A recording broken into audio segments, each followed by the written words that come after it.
Nous continuons avec la partie de ma conversion. La fois passée, on s'était arrêté sur ce qui m'avait poussé à me séparer de Lucifer. C'était suite à un incident qui s'était passé lorsque nous étions dans une réunion avec le diable. Nous étions tous obligés de donner les rapports des différentes missions qui nous avaient été confiées. La première personne était passée. La deuxième, moi j'étais la 9e personne. Mais arrivé à la 15e personne, la 15e personne c'était un sataniste originaire du Togo.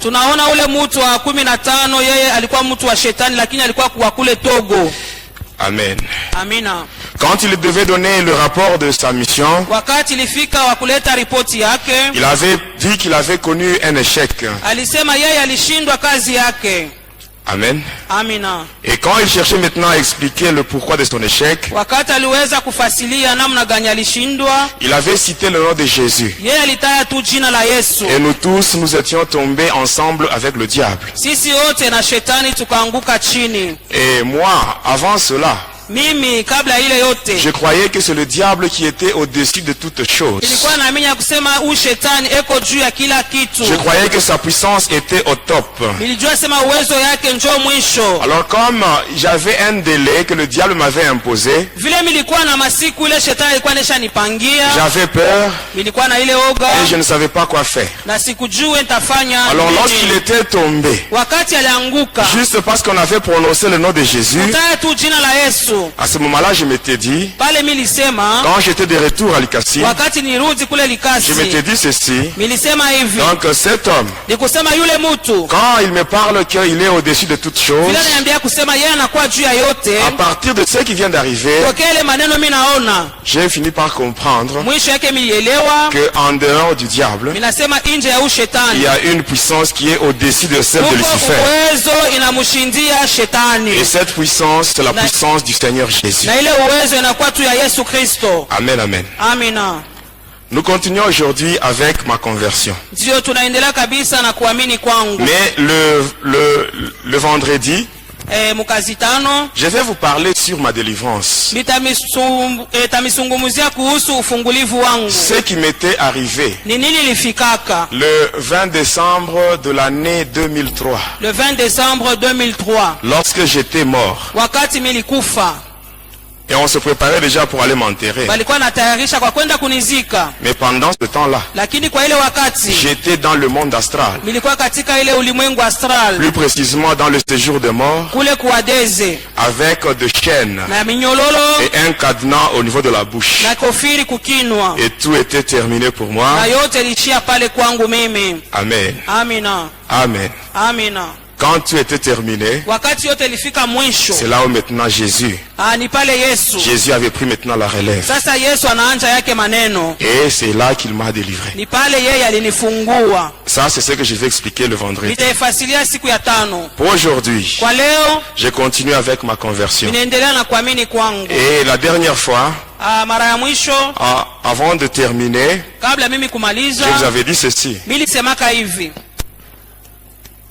Ce n'était pas facile. Ce n'était pas facile pour que le diable puisse me lâcher. Avec tous les secrets que je connaissais.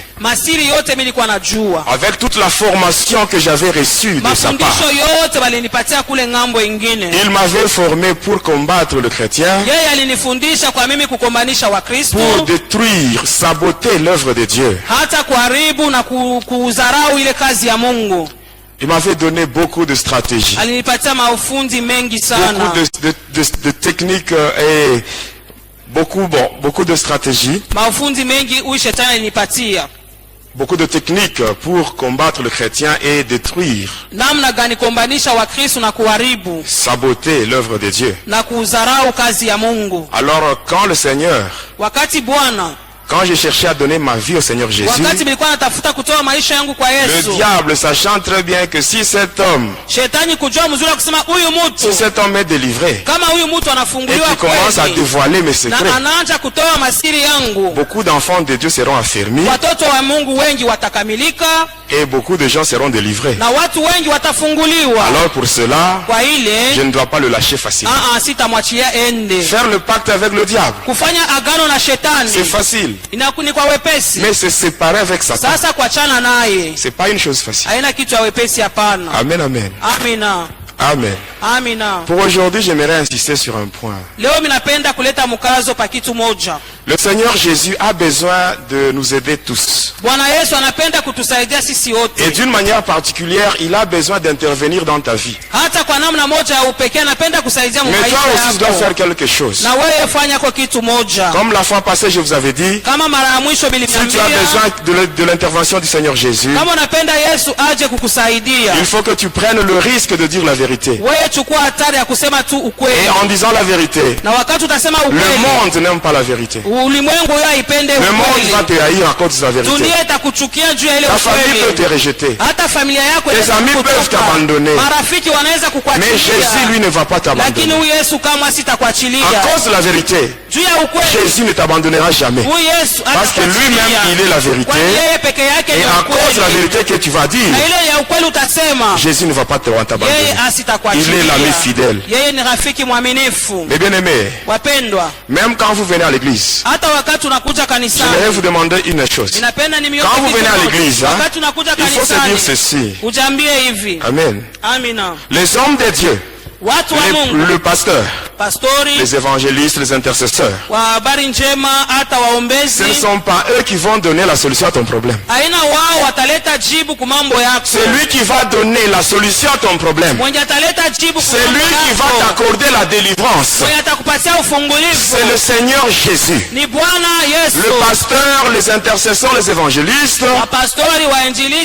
sont des instruments que Jésus va utiliser pour la délivrance. Amen. Quand tu es dans la détresse, demande le secours de Dieu. Et ici j'attire aussi l'attention de ceux-là qui servent encore le diable dans la sorcellerie et qui font des histoires dans l'église. Faites attention. On ne se moque pas de Dieu. C'est que l'homme aura semé, il va moissonner tout ça. Et quand tu fais des choses là, ne crois pas que Dieu ne te voit pas. Il te laisse l'occasion. Que tu prennes, que tu saisisses cette occasion pour changer. Mais si tu continues comme ça, dans l'église de Dieu, sache qu'un jour, lorsque Dieu va dire trop c'est trop, Dieu va te frapper, tu seras humilié. Même les gens qui te respectent, vraiment tu n'auras plus de valeur.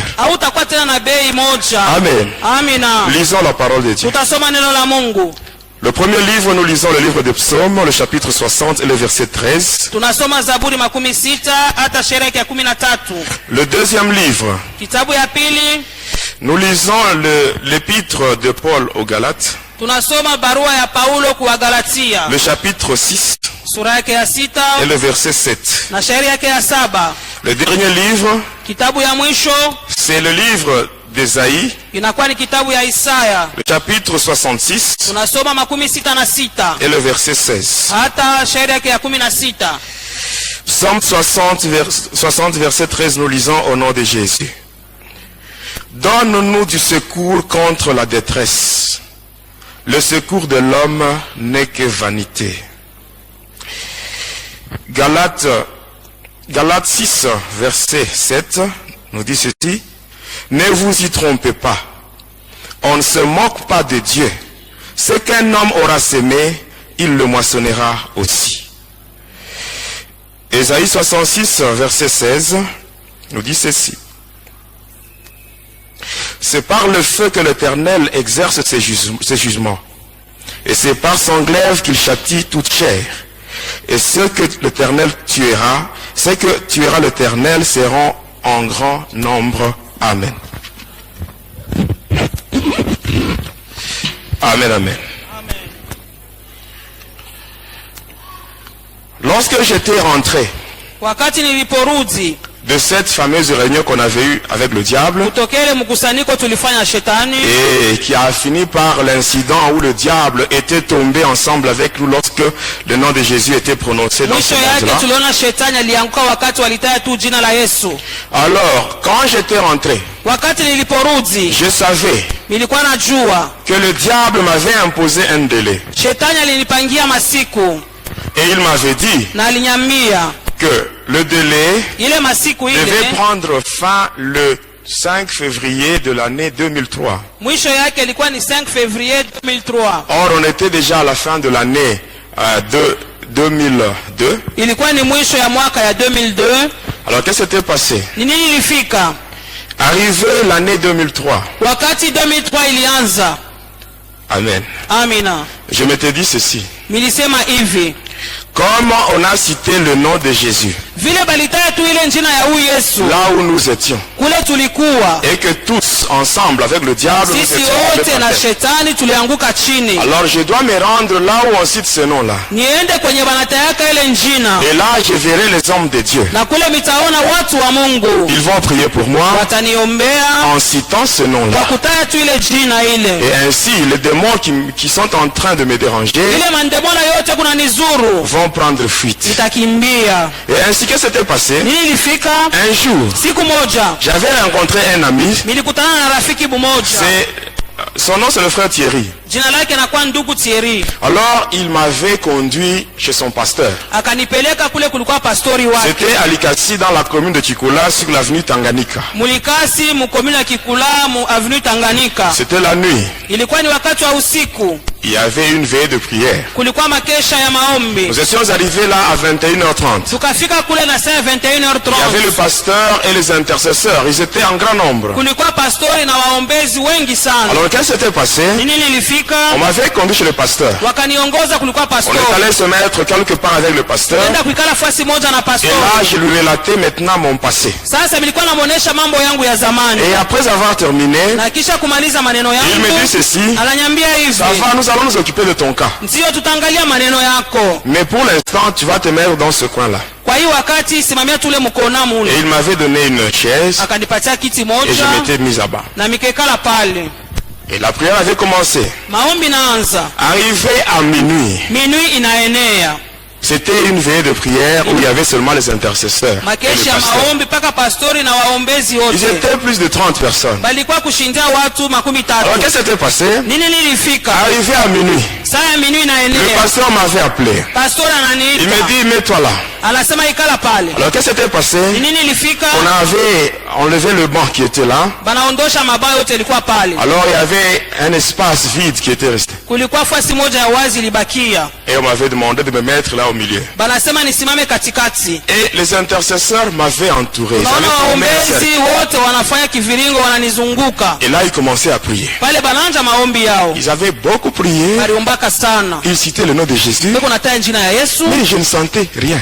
Je ne sentais rien. Ils avaient tellement prié de minuit jusqu'à 2h du matin.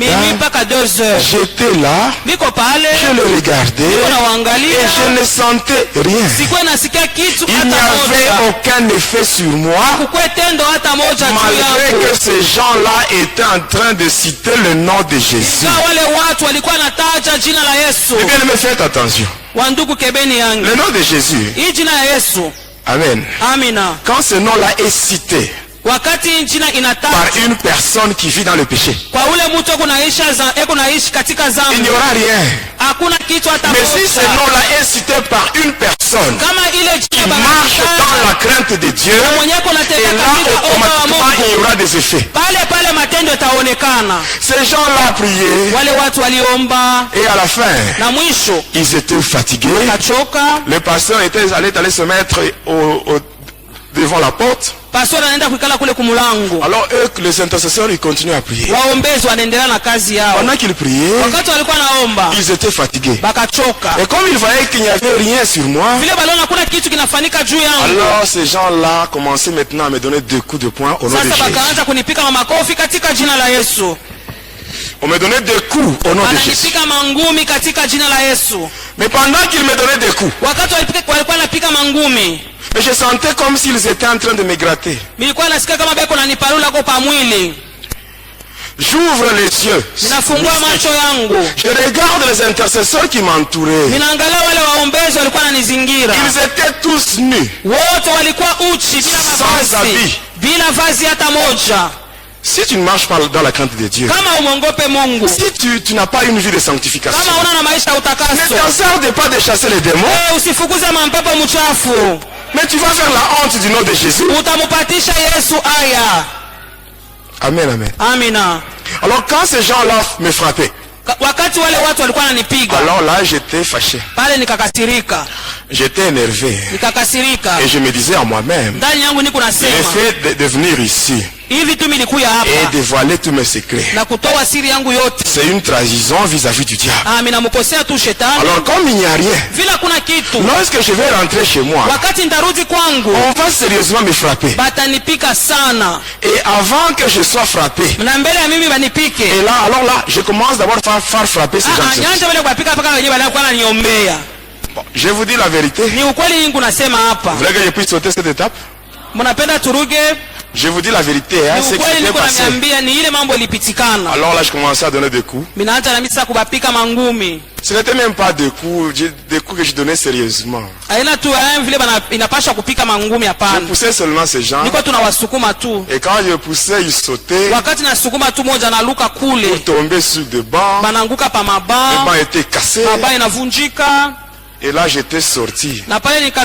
Je suis sorti de l'église. Tel que j'étais arrivé. Quand j'étais arrivé chez moi, les esprits méchants m'attendaient. Et là on m'avait sérieusement tabassé. On m'avait frappé. Et là je saignais. Dans mes narines, la bouche, même dans les oreilles. Et le lendemain matin, je m'étais dit, je dois encore chercher d'autres serviteurs. Malgré qu'on m'avait frappé, moi-même, j'étais allé voir un autre serviteur. Vous savez, bien aimé, si tu as besoin d'être délivré, toi-même, c'est toi la première personne qui doit manifester la volonté d'être délivré. Il ne faut pas qu'on puisse te forcer. Amen. On m'avait frappé la nuit. Mais le lendemain, j'étais encore chez notre serviteur. Il y avait un frère qui m'avait conduit sur l'avenue Sankuru. J'arrive là-bas. Il y avait un monsieur là, un pasteur là. Il avait son nom, mais à la fin on ajoutait Fire. Je ne dis pas son nom. Alors quand j'étais entré là, qu'est-ce qui s'était passé? C'était un mercredi. Sur l'avenue Sankuru. Dans cette église là, comme toiture, il y avait une bâche. Alors comme mur, c'était de nattes qu'on avait placé là. Il y avait beaucoup de gens. J'étais entré. J'avais vu le pasteur. J'avais causé avec lui. Il m'a dit ça va, il n'y a pas de problème. Va te mettre là au fond, sur une banquette. Et j'étais allé là-bas et je m'étais assis. Et qu'est-ce qui s'était passé? Il a commencé à prêcher. Après la prédication, il devait maintenant conduire la prière. Il a demandé à ce que tout le monde se tienne debout. Alors quand tout le monde était debout, et le pasteur maintenant avait commencé la prière. Il avait donné un sujet de prière. Et les fidèles étaient plongés dans la prière. Et lui, il était en train de circuler. Il arrive là où j'étais, là au fond. Pendant que les autres étaient en prière, il arrive là où j'étais. Il se tient devant moi. Il me dit, frère, je viens de voir un blanc derrière toi. Il dit, ah bon, derrière moi il y a un blanc. Bon, comme tu as tué, c'est toi qui as vu ce blanc. Tu peux l'enlever de là, tu peux le faire sortir de là. Mais bien aimé, il y a des farceurs. Surtout ceux-là qui travaillent pour leur poche et pour leur ventre. Et ils sont vraiment nombreux. Et ce sont ces gens-là qui rendent même les sorciers incrédules. Un sorcier, il entre dans l'église, il arrive même à envoûter les pasteurs. Comment est-ce qu'il peut donner sa vie au Seigneur Jésus?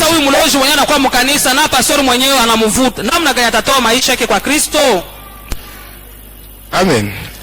Si tu n'as pas été appelé par le Seigneur Jésus, tu dois seulement te mettre dans le pourtour comme tout le monde. On t'enseigne. Et au moment opportun, si vraiment le Seigneur t'a appelé, il va aussi t'équiper. Notre Dieu, quand il donne la vision, il donne aussi la prophétie. Amen. Alors il était là. Et subitement là il commence à parler en langue. Commence à parler en langue. Je le regarde.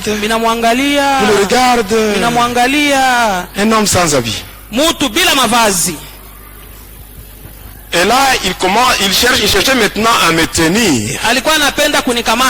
Alors je le regarde. Je fais seulement ceci. Avec ma main, je le touche seulement. Je ne l'avais pas poussé. Je l'avais juste touché. Et juste quand ma main avait touché son corps, le pasteur était projeté. Et il est allé tomber sur le fidèle. Et quand il était tombé sur ce fidèle, la prière avait pris fin. La prière avait pris fin. Et les intercesseurs commençaient à déplacer les bancs. Et il y avait encore un espace vide. Et ces gens-là commençaient à prier pendant que le pasteur était à terre. Et commençaient à prier. Et ils avaient aussi commis la même bêtise. Ils commencent à me donner des coups au nom de Jésus. Et quand je commence à les pousser, ils sautent. Et quand ils sautent, ils sortent avec des nattes. Ils sortent avec des nattes. Et à la fin, quand je devais quitter ces lieux-là, il y avait juste la toiture, toutes les nattes n'étaient plus là. Et j'étais parti. Amen. Et quand j'étais parti, un jour, il y a une sœur. Elle était venue me voir. C'était la mère de ma fille. Alors elle m'avait donné l'adresse d'un prophète. Du côté, quand vous êtes à Likasi, vous vous rendez vers le camp Génie. Sur l'avenue Dilolo. On m'avait donné l'adresse d'un prophète. Et j'étais parti. J'arrive là-bas, je frappe à la porte. Le prophète était chez lui au salon avec sa femme. Quand j'étais entré, j'arrive là-bas, je les salue. Il me demande le pourquoi de ma visite. Et là je commence à parler.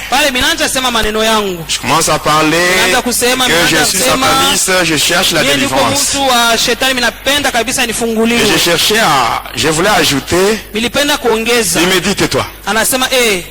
Tais-toi. Mets-toi à genoux. Pendant que tu étais en route, Dieu m'a dit Mungu aliniambia. Dieu m'a dit. Mungu aliniambia. Que en route. Asema mule mubarabara. Il y a un homme. Kuko mtu mmoja. Un sataniste qui vient chez toi. Mtu wa shetani kuna kuja kwako. Tu dois prier pour sa délivrance. Utamwombea njoo afunguliwe. Eh bien mais pourquoi mentir? Pourquoi mentir au nom de Jésus? Twani kuna landa tu katika jina la Yesu. Mais si Dieu ne t'a pas donné un message, tais-toi. Kama Mungu asikupatie ujumbe wewe ikala tu kimya. Mais bien aimé. Wapendwa wangu. Maudit soit l'homme. Alainiwe mtu. Qui dit Dieu a dit pendant que Dieu n'a rien dit. Eko nasema Mungu alisema wakati yeye Mungu asiseme neno hata moja. Le silence de Dieu ne signifie pas son absence. Kimya ya Mungu haimaanishi sema Mungu yeye anako. Amen. Amina.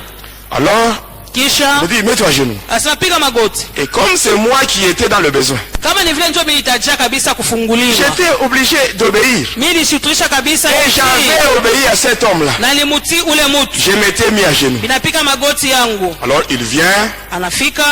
Directement avec sa main, il impose sur ma tête. Mkono yake anaweka kichwani mwangu. Il commence à prier. Anaanza kuomba. Juste quand il avait imposé sa main sur ma tête, pale tu aliweka mkono yake pa kichwa yangu. Il était lui-même projeté, il est allé se cogner au mur. Bana mutupa pa ule kukibumbashi. Et quand il s'était cogné au mur, bana anajitupa kwa kibumbashi. Il se relève. Anasimama. Il prend sa femme par la main. Anamchukua mke wake kumkono. Il ouvre la porte. Anafunga. Et les deux prennent fuite. Na wao wote wawili wanakimbia. Il me laisse seul dans la maison.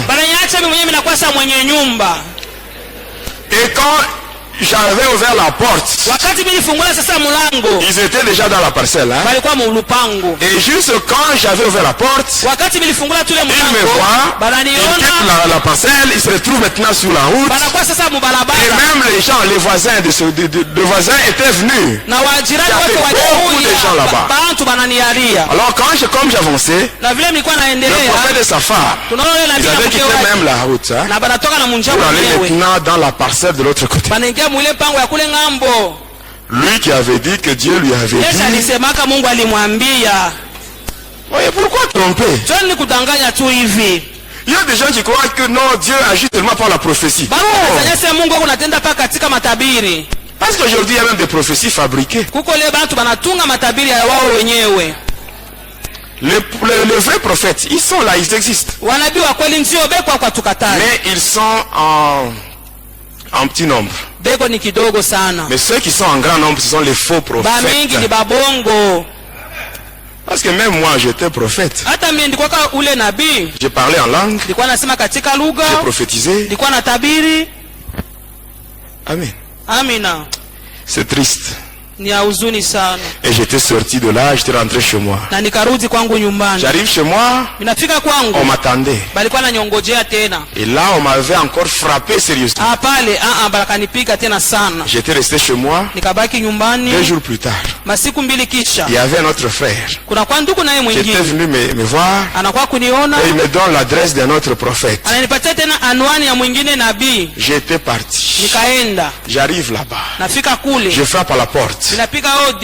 Il me dit, n'entre pas. Il était à l'intérieur. Il me dit, n'entre pas. Commence par enlever tes souliers. Parce que ici, tu es sur un lieu saint. Enlève tes souliers vite. J'avais enlevé mes souliers. Et après j'étais entré. J'entre dans le lieu saint. Je me retrouve dans le lieu saint, il y avait la natte. Et il me dit, mets-toi là. Et je m'étais assis sur la natte dans ce soi-disant lieu saint. Étant là-bas, et le prophète commence à prier. Il prie en langue. Et pendant qu'il priait, il était en train d'invoquer les démons. Bon, comme moi j'étais sataniste, j'étais déjà familiarisé avec les démons. Quand quelqu'un invoque les démons, pour moi ce n'était pas difficile de découvrir. Il invoque les démons, je sens.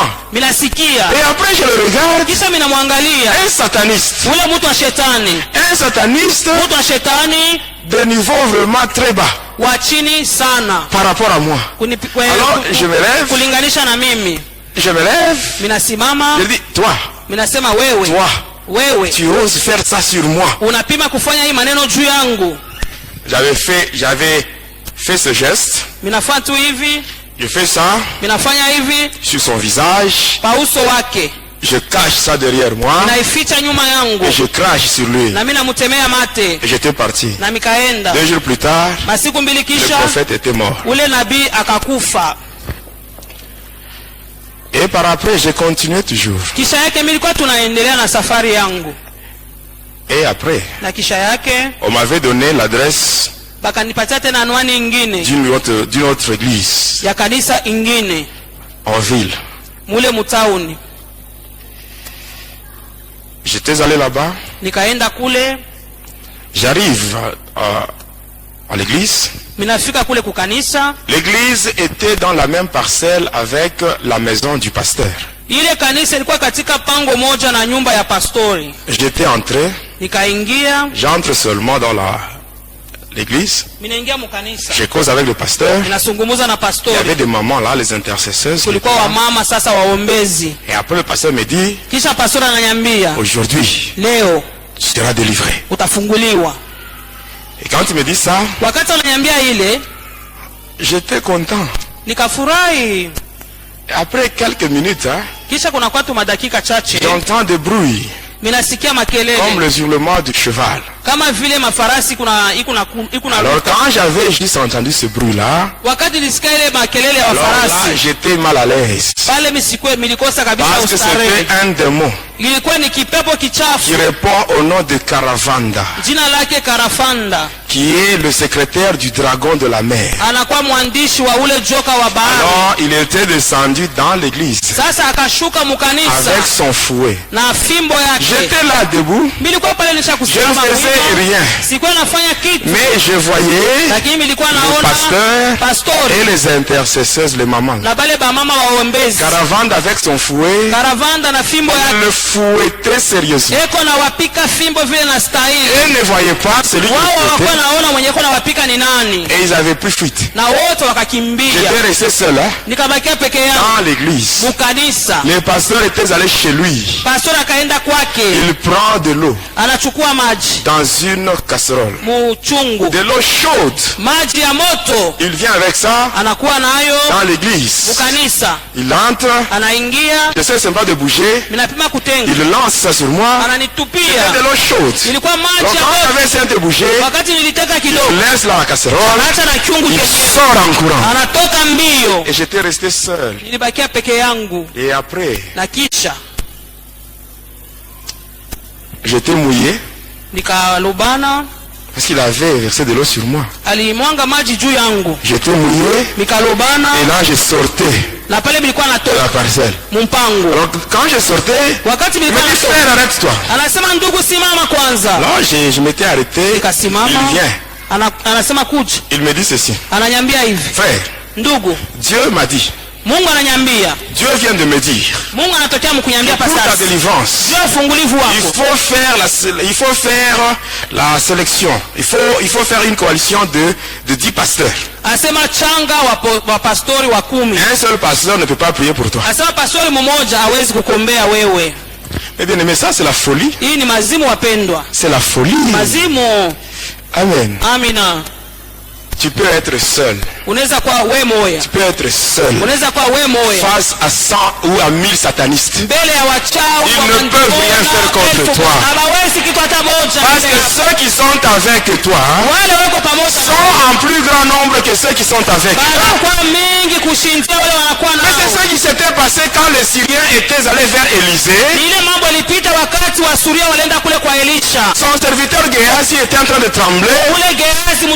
Parce qu'il avait vu les troupes des ennemis. Et Élisée lui avait dit, n'aie pas peur. Ceux qui sont avec nous sont en plus grand nombre que ceux qui sont avec eux. Toi seul. Mais tu peux détruire ou saccager tout un bataillon de démons. Unaweza kupomoa mzuri kuharibu bataillon mzima ya mademona. Si tu es avec Jésus, kama uko pamoja na Yesu, si tu as la crainte de Dieu, kama uko na neema ya Mungu, si tu as une vie de sanctification, kama uko na maisha ya utakaso, c'est possible. Inawezekana. Amen. Amina. Moi, du moment que j'ai donné ma vie au Seigneur Jésus, wakati nilitoa maisha yangu kwa Yesu, je n'ai jamais eu peur de qui que ce soit. Siogopake yote tena. Peur de quoi? Si le diable lui-même, si le diable lui-même m'a vomi, alors le petit sorcier ici, le sorcier, le petit bébé qui le petit moustique qui vole sur le balai,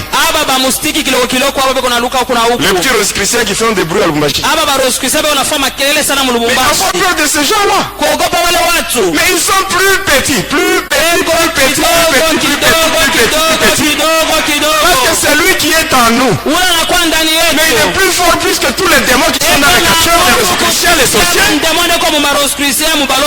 Bien-aimés, nous devons vivre ce qui est écrit dans la parole de Dieu. Amen. Pourquoi avoir peur? Moi tel que vous me voyez, je peux passer même à minuit. Je passe à côté d'un cimetière. Je ne vais pas avoir peur.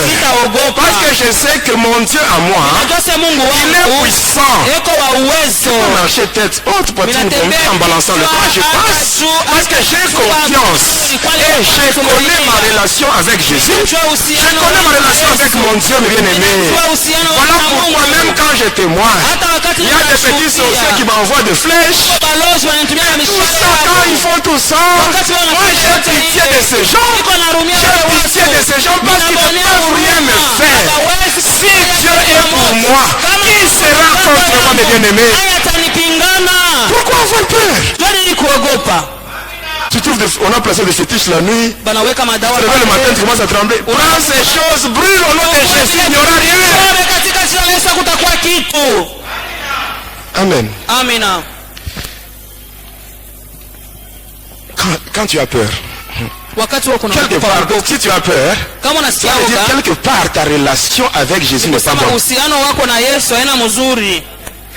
Mais nous devons vivre ce que Jésus, ce que la parole de Dieu nous dit. Jésus lui-même il dit, voici je vous donne le pouvoir de marcher sous les serpents, les scorpions, sur toute la puissance de l'ennemi et rien ne pourra vous nuire.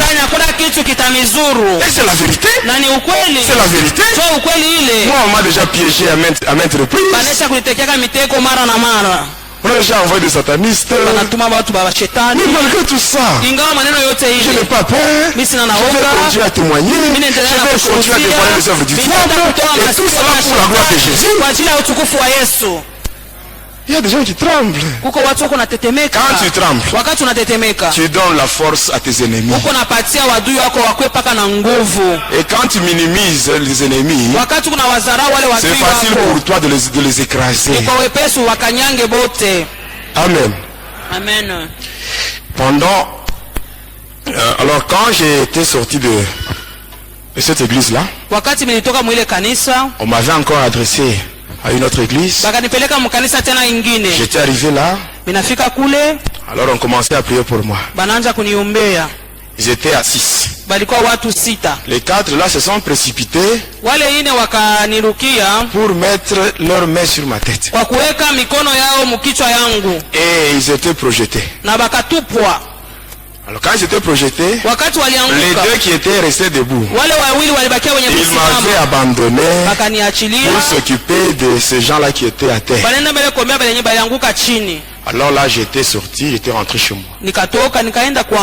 Après cela, j'étais allé dans une autre église sur l'avenue Foyer Social. J'entre par la porte principale. Les démons descendent, ils commencent à frapper les gens commencent à sortir par la porte secondaire. J'étais parti. Je vais encore sur l'avenue Lumumba. Croisement avec l'avenue Mukumbi. À côté, il y a une station de Fina. J'étais entré là. Il y a des démons qui frappaient les gens. Les gens avaient pris fuite et on m'avait laissé. Je quitte cette église-là. Je vais sur l'église suivante. C'est une même avenue. Même chose. Je vais dans une troisième église. C'est une même avenue. Même chose. Et à la fin, j'étais... Amen, hein? Amen. J'étais entré dans 23 églises. Mais dans toutes ces 23 églises, je n'avais pas trouvé la solution à mon problème. À la fin, qu'est-ce qui se faisait? Lorsque je me rendais aux églises, moi je partais avec une bonne intention. Je ne partais pas là-bas pour que les démons descendent afin de frapper les gens. Moi je disais la vérité. Amen, amen. Et à la fin, qu'est-ce qui s'est passé? Lorsque je me rendais aux églises, qu'est-ce qui s'est passé? On me voyait de loin. Et là, on m'envoyait des frères. On vient me voir. On dit frère, le pasteur a dit, ne viens pas dans notre église. Tu vas faire fuir les gens.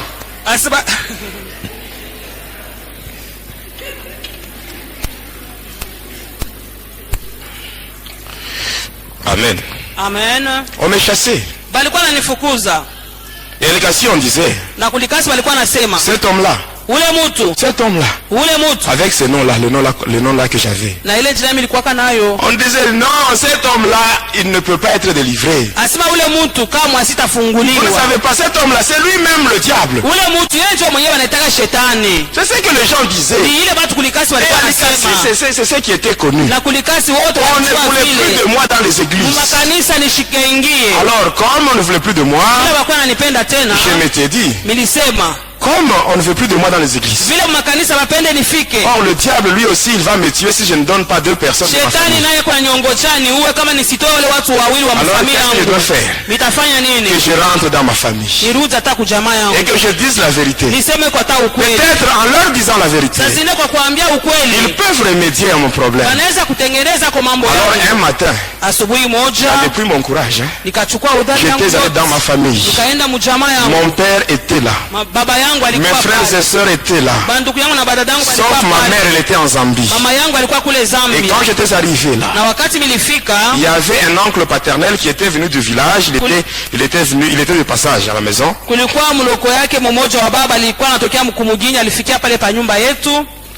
Alors quand j'étais là au salon, avec toute la famille réunie, j'avais dit ceci. Vous savez tous que je suis sataniste. Mon père m'avait dit ceci. Oui, je sais. Oui, je sais. Et ton père, c'est le diable. Oui, c'est ce que mon père m'avait dit. Parle vite. Nous avons d'autres choses à faire. Alors j'ai dit ceci. Vous savez que je suis sataniste. Et maintenant, au moment où je vous parle, on m'a demandé de tuer 2 personnes. Et les 2 personnes qu'on m'a demandé, les 2 personnes que je dois tuer, c'est parmi vous qui êtes ici. Amen, amen. Amen. Mettez-vous à leur place. Mettez-vous à leur place. Amen. Amen. J'avais dit la vérité. J'avais pris le risque de dire la vérité. Et quand je disais cette vérité-là, je n'avais pas une mauvaise intention. Je disais la vérité. Et c'est ce qui était réel. Et avant de me répondre, alors tout le monde commençait à pleurer. C'était déjà le deuil. Il n'y avait pas quelqu'un qui était mort, mais c'était déjà le deuil. Et par après, les voisins même étaient venus pour demander celui qui était mort. Et par après, mon père s'était ressaisi. Alors, il a réuni tout son courage. Il me dit ceci. Ananiambia hivi. Tu vois? Unaona? Ma maison à moi. Hii nyumba yangu. Ce n'est pas un poulailler. Haina fasha wa nkuku. Ce n'est pas une boucherie. Haina fasha kuua manyama. Tu dois prendre ce que tu veux pour ton père le diable. Ile unaweza kuchukua kwenda mpelekea baba yako shetani. Et au moment où je te parle. Na wakati niko nasema na wewe. Tu quittes ma maison. Toka mnyumba yangu. Tu quittes et sache qu'à partir d'aujourd'hui tu n'es pas mon fils. Tu n'es pas mon enfant. Et ces gens que tu vois ici, ils ne sont pas tes frères ni tes soeurs. Alors tu dois aller. Tu dois quitter ma maison. Il appelle son jeune frère. Il lui fait une lettre. Il lui dit, tu dois rentrer au village. Et lorsque tu seras là-bas, tu leur diras, s'ils apprenaient qu'il y a deux Alikasi, ils sachent que c'est cet homme ici qui vient de tuer. C'est ça qui s'était passé. Et là, je ne savais pas, je ne savais plus où aller. J'étais sorti de ma famille, chassé de ma famille. Les églises ne voulaient pas de moi. Ma famille m'avait rejeté. Tous les amis que j'avais, ils m'avaient abandonné. Tous ces amis à qui je payais la bière, ils n'étaient plus là. Et j'étais resté seul. Seul. Et je souffrais. Je souffrais. J'étais sorti de là. Je ne savais pas où aller. Je n'étais pas tranquille. Et là, je restais au marché. Moi, je dormais au marché. En dessous des étalages. C'est là où je dormais. Moi qui servais le diable. Moi qui avais servi le diable pendant 25 ans. Moi que le diable avait demandé d'appeler papa. Et ce jour-là, lui qui était mon papa, il m'avait abandonné. Mes bien-aimés, dans le moment de détresse, demandons le secours de Dieu. Le secours de l'homme n'est que vanité. Et j'étais triste. Et là je prenais tous les drogues nécessaires pour chercher à avoir la paix. Mais c'était sans succès. Et pour finir, je m'étais trouvé une maison sur l'avenue Shaba. Et je m'étais installé là-bas. Et une nuit je dormais. Alors là, vers 4 heures du matin, j'ai entendu de bruit. Des gens qui criaient. Et quand j'étais sorti, il y avait un cas de vol. Alors on avait dit que le voleur avait pris la direction, il avait pris la direction qui allait vers la droite. Alors ensemble avec ceux-là qui étaient là, on commençait à poursuivre le voleur. Et comme on ne l'avait pas trouvé, on était rentré. Arrivé là-bas, les gens qui étaient là, ils avaient dit, on n'a pas vu le voleur. Alors une sœur de cette famille-là, la famille victime, ça avait dit, pourquoi vous dites que vous n'avez pas trouvé le voleur? Vous n'avez pas trouvé le voleur, mais le voleur est là. Et c'était moi qu'on avait cité, qu'on avait désigné comme voleur. Je dis, moi voleur? Mais qu'est-ce que j'ai fait? Tout ça, c'était le diable. C'était les esprits qui s'étaient incarnés dans cette sœur-là pour m'énerver. Afin que je puisse solliciter maintenant l'intervention du diable. Alors quand on avait dit ça, cette soeur pour moi c'était une humiliation. Alors je me disais, moi voleur. Alors je m'étais concentré, j'ai fait une invocation. On me dit, on va régler ce problème. Mais toi, donne les deux personnes qu'on a dit. J'ai dit, ça va, je donne, je vais donner. Alors quand j'avais dit ça va, je vais donner, on me dit va au commissariat de police. On va te donner deux policiers. J'étais allé là-bas, je n'avais pas porté plainte. L'OPJ me voit, il me dit c'est toi. Directement il appelle deux policiers, accompagnez cet homme. Et nous étions partis, arrivés là, on avait arrêté les gens qui m'avaient accusé. On les avait arrêtés, on avait arrêté 3 personnes et on les avait placés dans, on les avait placés au cachot. Le papa, le chef de cette famille-là, c'était un pasteur. Alors qu'est-ce qui s'était passé? J'étais rentré chez moi. J'avais pris mon carnet noir. J'avais pris 2 noms de membres de ma famille restreinte. J'avais pris là-bas. Je devais maintenant les tuer. Il fallait seulement rayer leur nom pour que la mort intervienne quelque temps après. Amen. Amen. C'était le 2 février de l'année 2003. Il est le 2 février 2003. Alors quand j'étais allé au commissariat voir l'OPJ, j'arrive là, il me dit que le pasteur était libéré. On l'a libéré. Alors je dis pourquoi on l'a libéré? Il y a des pasteurs qui sont venus plaider pour lui. Alors je lui dis, est-ce que tu acceptes ça? Alors là je m'étais concentré. Je commençais maintenant à les manipuler.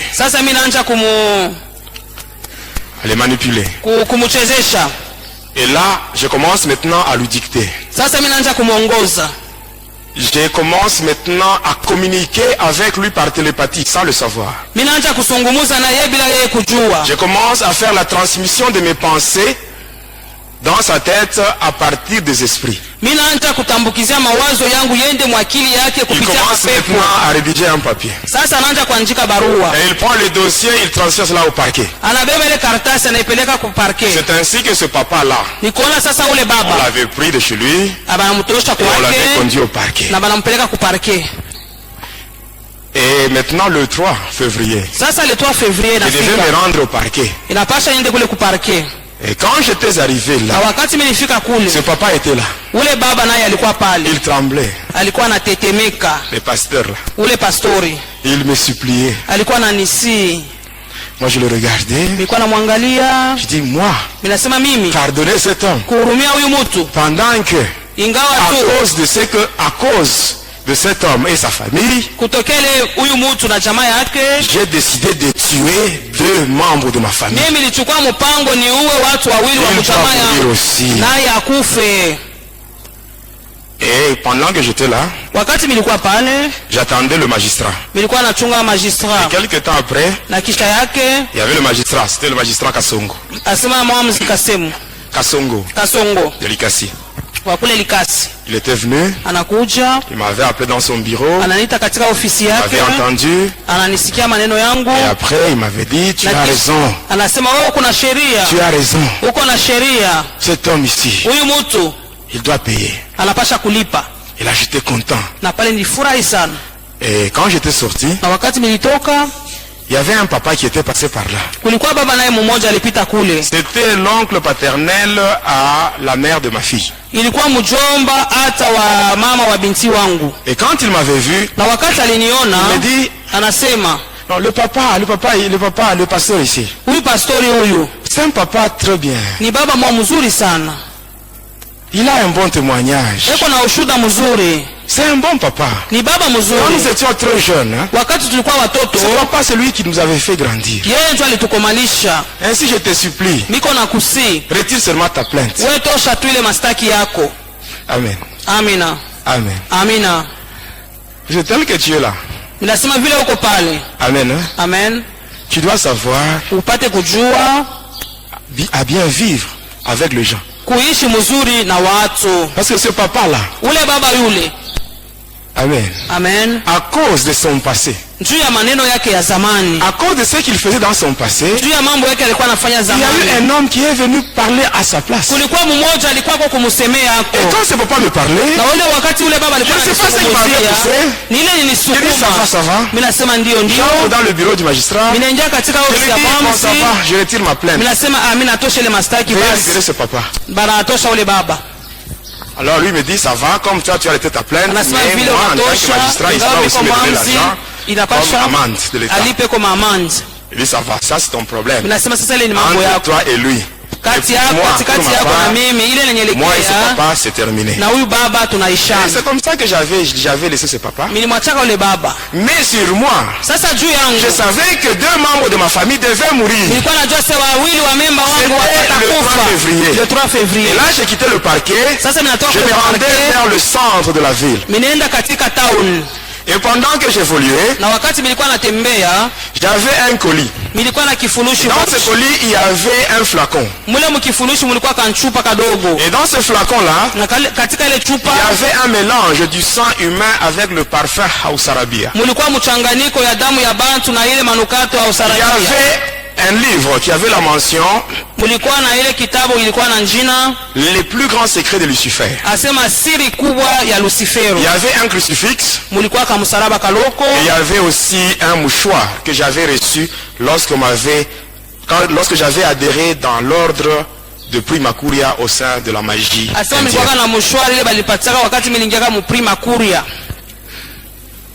connaissez le Primacuria? C'est dans cet ordre-là qu'on s'est rencontré avec le président Mobutu.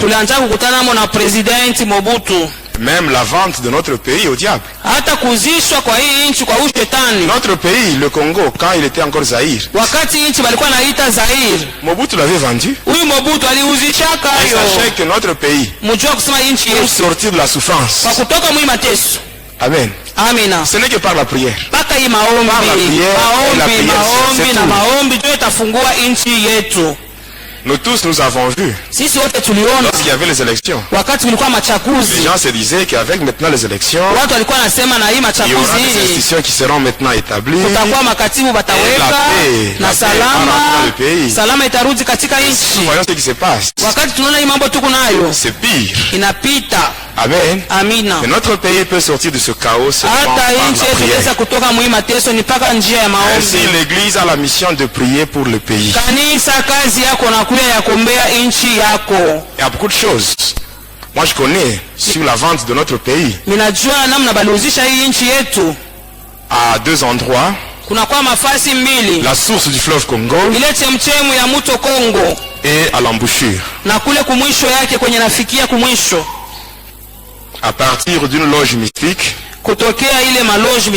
qui a 8 dragons qui se trouve au niveau de Badolite, le temple de Kawele. Tous ces gens-là qui ont travaillé avec Mobutu dans le gouvernement de transition. C'était seulement la distraction. Ces gens-là, c'était des amis. Tous agents de Satan. Ils travaillent pour un même maître. Ils ont un même objectif. Qui est celui de plonger les enfants de Dieu dans la souffrance. Parce que l'homme, dans sa nature, n'accepte pas facilement la souffrance. Quand la souffrance dure, l'homme finit par retourner chez le diable. Amen. Et pendant que je partais, j'étais en route. J'étais sur le boulevard de l'Indépendance. Étant arrivé à un niveau, j'évoluais vers le centre-ville. Alors pendant que je passais, il y avait une église. Dans cette église-là, on parlait sur la sorcellerie. On parlait sur la sorcellerie. Celui qui parlait, c'est celui qui faisait la modération. Alors quand j'avais entendu cela, je m'étais dit, mais ces gens, avec leurs églises, ils parlent toujours sur la sorcellerie. Ils parlent sur la sorcellerie, le satanisme, Mais si un sataniste ou un sorcier se présente, ils ne font rien. Ainsi, je vais entrer ici. Je vais appeler les démons. Ils vont frapper tous ces gens pour qu'ils ne puissent plus parler sur la sorcellerie. J'étais entré. Je m'étais mis sur une place. Et les chrétiens étaient là. Ils priaient. C'était le matin. C'était le matin. L'intercession matinale. J'étais là. Et après, l'homme là qui devait conduire la prière, il dit ceci: vous tous qui êtes assis, quittez vos places et venez vous mettre ici. J'avais laissé mon colis là-bas et j'étais venu ensemble avec les vrais chrétiens. J'arrive là, je me mets à genoux. Tout le monde était à genoux. On avait donné une requête et les gens priaient les yeux fermés. Moi aussi j'étais là avec les yeux fermés. Pendant que les autres priaient, moi j'ai invoqué les démons. J'ai invoqué les démons. D'habitude, chaque fois que j'ai invoqué les démons, quand les démons sont en route, je regarde dans ma main. Je vais voir apparaître l'ombre. Alors ce jour-là, j'étais à genoux. Je commence à invoquer les démons. J'invoque. Je regarde dans ma main. Il n'y avait rien. J'invoque. Je regarde dans ma main. Il n'y avait rien. Mais pendant que j'étais à genoux, je sens au niveau de la toiture une petite chaleur.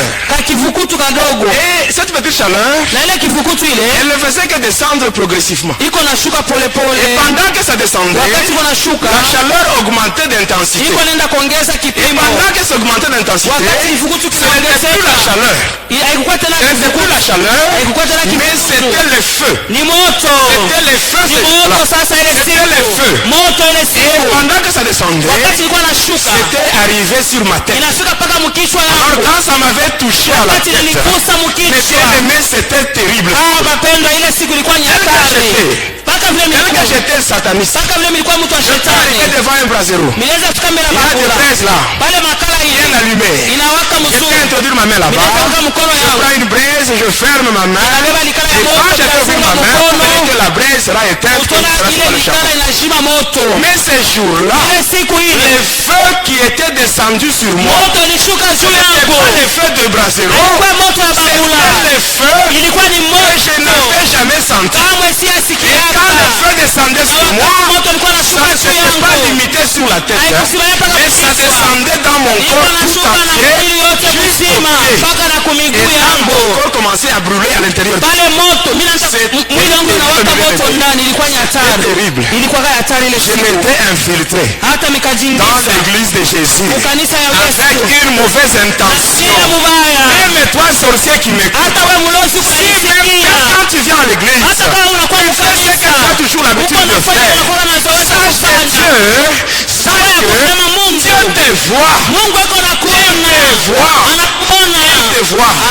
Il n'a pas peur de toi. Il te voit, mais il te laisse le temps que tu prennes la décision pour changer. Mais si tu veux demeurer dans ce que tu fais, sache que quand Dieu va dire trop, c'est trop. Dieu lui-même, la Bible dit que notre Dieu, il exerce son jugement par le feu. Et le feu de Dieu va tomber sur toi. Et ces jours-là, tu verras maintenant que Dieu, il est Dieu, il est au-dessus de toutes choses. Ces jours-là, le feu était descendu sur moi. Alors là, je me disais, cette fois-ci, je dois maintenant prendre fuite. Et maintenant, j'étais à genoux. Je faisais des efforts pour me relever. Tel que tu es là, si tu te mets à genoux, on te demande le temps de te tenir debout. Ça va prendre combien de temps? Mais, peut-être une minute. Même pas une minute. Mais moi, ce jour-là, je voulais maintenant me relever pour prendre fuite. Mes genoux étaient cloués au sol. Je faisais tous les efforts. Pendant que je faisais les efforts, Les gens qui étaient en prière, ils avaient ouvert les yeux. Ils m'avaient vu. Maintenant, la prière avait pris fin. Tout le monde avait orienté sa prière vers moi. Et c'est maintenant toute l'église qui envoyait le feu sur moi. Tout le monde envoyait le feu sur moi. Et c'était terrible. J'avais fait 10 minutes à genoux. C'est pour vous dire, mes bien-aimés, qui que l'on soit, sataniste, sorcier, magicien, tes genoux doivent fléchir devant Jésus. Quoi que tu sois, qui que tu sois. Et après les 10 minutes, mes bien-aimés, je m'étais concentré. Alors comme il y avait une forte chaleur, j'avais maintenant invoqué. J'invoque mon maître, celui de Kisangani.